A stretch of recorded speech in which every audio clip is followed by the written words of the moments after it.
سلام ستړي مشه د پښتو نیوز یوټیوب چینل قدرمنو اوریدونکو نن مو درته د سپورت له ډګره یو مهم خبر راوړی د افغانستان او یو ای د درې شل ورځو لوبو لړۍ بیګا پیل شوه چې پیل افغان لوبډلې په بریا سره وکړ د لوبې په چا یا ټاس راشد د لوبې په چا راشد خان وګټل او د بالینګ کولو پریکړه یې وکړه هغوی په ټاکلو شلو اورونو کې د 15 لوبغاړو په سوځېدو 142 منډې وکړې او افغان لوبډلې دا یاد هدف د لوبې په شلمه اوور کې پوره کړ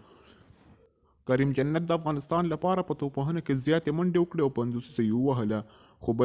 خو بل خوا حضرت الله زازی بیا ناکام شو او افغان کرکټ مینوال نور نه غواړي په ټیم کې او د صدیق اتل غوښتنه له کرکټ بورډ څخه کوي تمه وا چې د محمد نبی ځایناستی یو ځوان لوبغاړی شي خو ټول افغانان بیا دا غږ کوي چې دا ملي لوبډله نه د راشد خان کرکټ کلب دی چې ټولې ملګري ټیم کې اخیستي دي او ځوان لوبغاړي د چکر لپاره بولي دي او افغان کرکټ مینوال وایي چې نور له دې میراثیانو څخه ستړي یو او په ټیم کې یې نه غواړو دا وا د نن ورځې زموږ چمتو کړی ویډیو که ویډیو مو خوښه شوې وي زموږ یوټیوب چینل در سره سبسکرایب کړئ